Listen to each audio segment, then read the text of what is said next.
Welcome to Bald Guy DIY. In this video, I'm making a custom shelving unit for the closet where I store all my project supplies. A few project videos ago, I broke down a couple of existing IKEA shelving units and turned them into one larger shelving unit for the closet organizer in my wife's craft room. In today's video, I'm going to make some custom shelves from sheets of melamine and turn them into a custom shelving unit that will hold IKEA Samla bins in order to store all my project supplies. What are we waiting for? Let's get at it. As you can see, the closet I'm starting with is messy with lots of wasted space, and I need to move several things in order to find the piece that I want. Our first step is to clean everything out and start with a blank canvas. I need to remove all of the existing shelf hardware. And for the first part, it's just popping it out of the clips and then removing all of that hardware from the walls. Now, it was possible just to take a pair of side cutting pliers and work it out, but these particular clips have the anchor integrated, so it makes the hole a little bit bigger that way.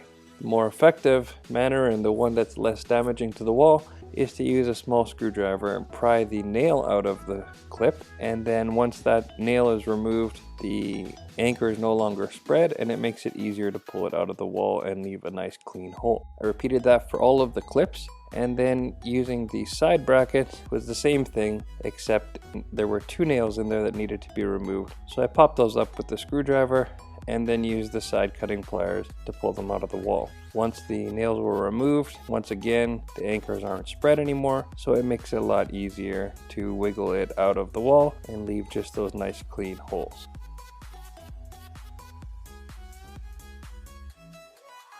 Lastly, I removed these strips that were used to put shelves in the past, and it's ready to go. I took a trip to Home Depot and bought these 4x8 sheets of melamine. Now, they say 4x8, but they're actually 49 inches by 97 inches, an extra inch in both dimensions, and so I needed to keep that in mind as I knew my plan for what I was going to lay out on these two sheets. Now, it's very important to know what your dimensions are going to be. The person at Home Depot cutting may not have a perfect understanding of the equipment or the dimensions, and they don't promise that they'll be exact. So as long as you're willing to work with them, have a very tight plan, then you're able to have a successful cut most of the time. I did have to work around a couple of mistakes that the cutter made, but because I had planned out my cuts very well, I was able to do that and not have to start over with another sheet. I'm sure he appreciated it. He looked a little worried when I said that it wasn't going to work for my application. Back at home, I'm going to cut out the baseboard material in order for the shelf sides to fit in there nice and clean right to the floor. As you can see, the person who had the house before us had the closet a hideous yellow color, but we're going to cover that up so it doesn't matter here. The baseboards also were not secured very well, so you can see that I had to struggle with that a little bit. I also cut out a couple of notches for the other places where the sides are going to go, and then I used a nailer to secure those baseboards better. I'm using knockout fittings that are a cam lock style from Lee Valley. They come with screw anchors, the posts, the cam locks themselves, and then a cap, a plastic cap that goes over top to conceal the whole thing. As you can see, it clearly lays out the dimensions that you need in order to install the hardware, which is really helpful, and it makes the whole job a lot easier, but I still recommend doing a couple of test fits with scrap wood.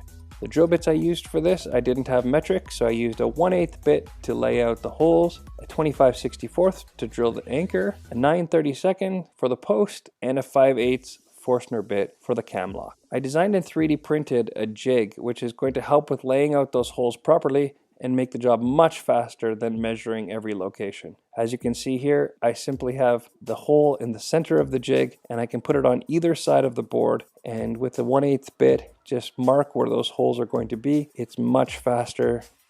It's so much faster than measuring, and it makes the holes in perfect placement every time.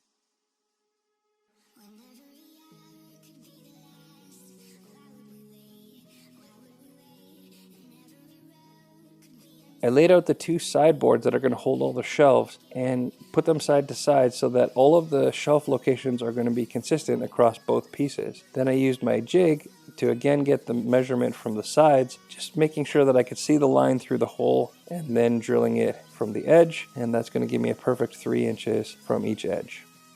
I continued that through to mark out all the others. I used 12 3/4 inches to each of the centers of those shelves, and that gives room for the clearance of the bins, which are close to a 12-inch, and gives a little bit extra room for them to slide in and out, or for me to lay something thin on top of the bins. Once again, as long as I could see the line through the hole of the jig, then I knew that I had the alignment correct, and I simply had to put the edge of the jig on the edge of the board, and it would be properly aligned for all of the shelves.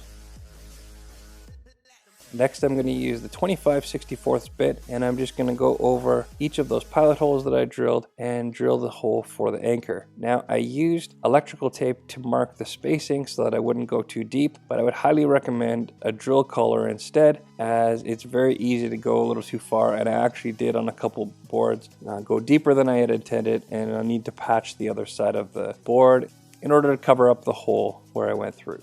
It's good to clean up as you go. So I simply used a little shop vac to clean up the extra sawdust in order to make sure those holes are cleaned out and easy to put the pins in. If you don't clean out the hole and you jam the pin in, you're probably going to punch through to the other side. These inserts only have a threaded hole on one side, the other side is capped off, so you want to make sure that the hole is facing out as you hammer them in, and otherwise you won't be able to screw in your post. Next, I'm just going to use the Forstner bit to drill out the cam lock holes. So it can be a little bit difficult to get the depth right, but if you just keep test fitting with the cam lock, you'll get a feel for how deep it needs to go. I did mark this with tape. It's a little bit harder to see because of the style of the shank, but once you get a few under your belt, you'll be able to tell exactly how deep you should go, and you won't need to check quite as often. It's also possible to go too deep here, so I would recommend a drill collar if you can find one that works for Forstner bits. Once the holes for the cam locks are drilled, you're going to use the 9/32 bit in order to line up the hole and meet it where the post is going to come through and meet the cam lock. The last thing to do is simply thread in all the posts so that the shelves are going to be able to just slide onto the post and then secured with the cam lock. It's okay to get the posts a little bit deeper than flush because that will cause the shelves to tighten up a little more than what I did here. Next, I'm going to drill the shelves. I'm going to do the exact same thing with my jig using the 1/8 bit to mark out the location of all the holes, and then using the Forstner bit to drill the cam lock positions. As you can see, I got a little more comfortable with the depth, and I didn't need to check every time as I went along. DIY is all about getting just good enough so that by the end of it, you feel comfortable. If you did it all the time, you would be able to go by feel, but with DIY, it's a lot of experimentation until you get it just right. Once again, using the 9/32 bit in order to meet those cam lock positions, and now the post will slide in through those positions.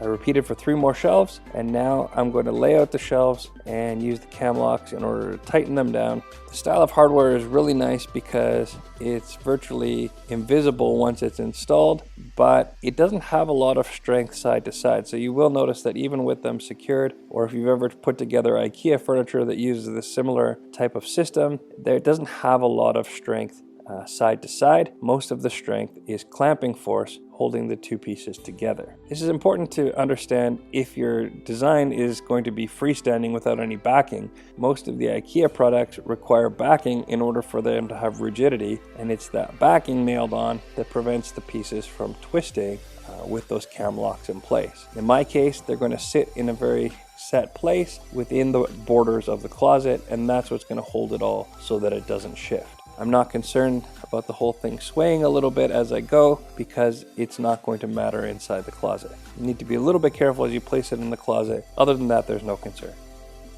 With the closet side pieces and shelves in place, I'm going to test fit the top and make sure that my alignment on the second intermediate side piece is going to be all lined up. Then I mark it out with the square, and so that I'm not going to be off even slightly with the position of those holes. That's the only holes that I cannot do all with the jig until I have the line marked out, and then I'm going to use the jig the rest of the way around in order to mark out the anchor holes. All of these are inserts on the top, none of them use the cams, so it's quite simple. It's important to make your jig symmetrical because it's easy to get twisted around here and not know exactly what orientation to put it in.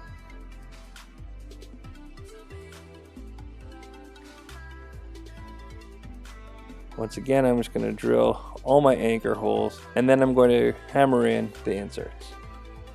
I set it in place first because it's a little bit of a tight fit in the closet, and then I screwed in the posts so that they are ready to insert in those side pieces.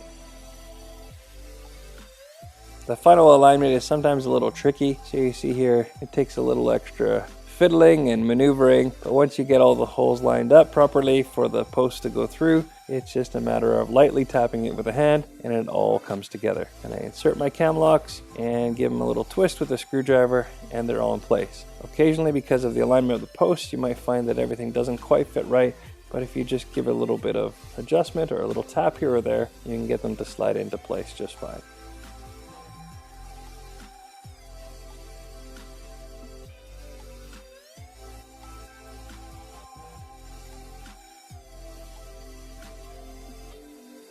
Get the last few turned in and the shelving unit is finally together and ready for the next step.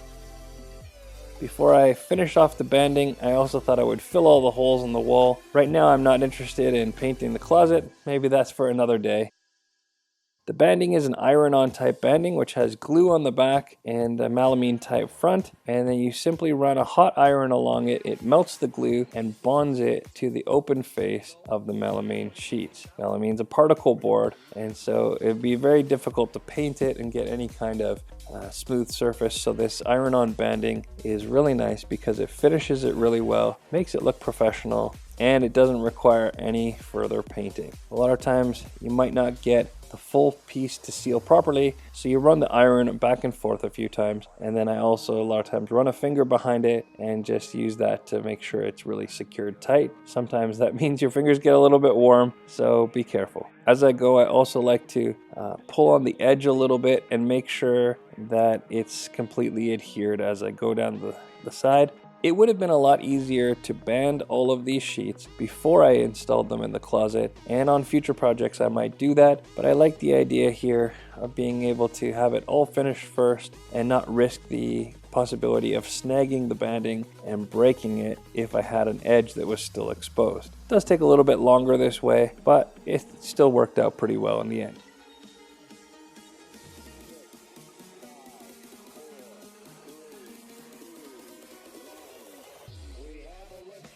To get down to the end, it's much easier to leave it long and then cut it back as you go. A little bit hard to cut it all perfectly when you first start out a strip. You'll notice that the banding does stick out on either side as you go.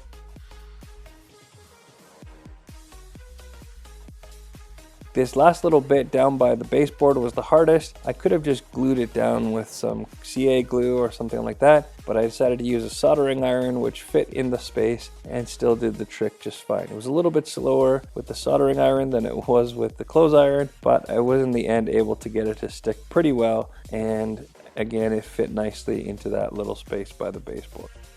Once all the banding is in place, you use a trimming tool in order to cut it flush to the edge of the board, and the trimming tool doesn't go right to the corner, so I used an X-Acto knife there in order to get it right to the corner. As I mentioned, if you would have banded it before it was all put together, it wouldn't have required this and it would have made the process a little bit faster.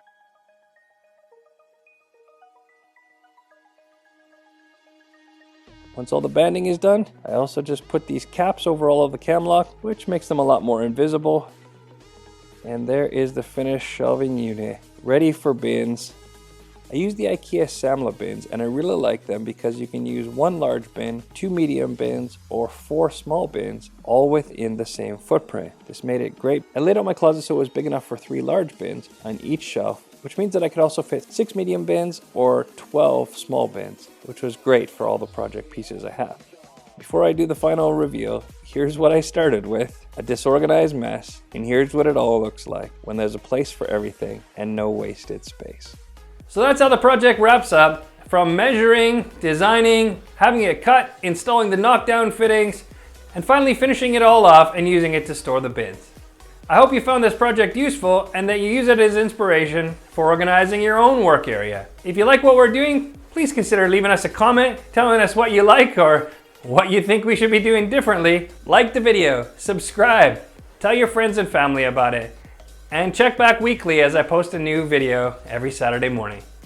Until next time, in all your DIY projects, hopefully ones that get you a little more organized, don't be afraid to be balder.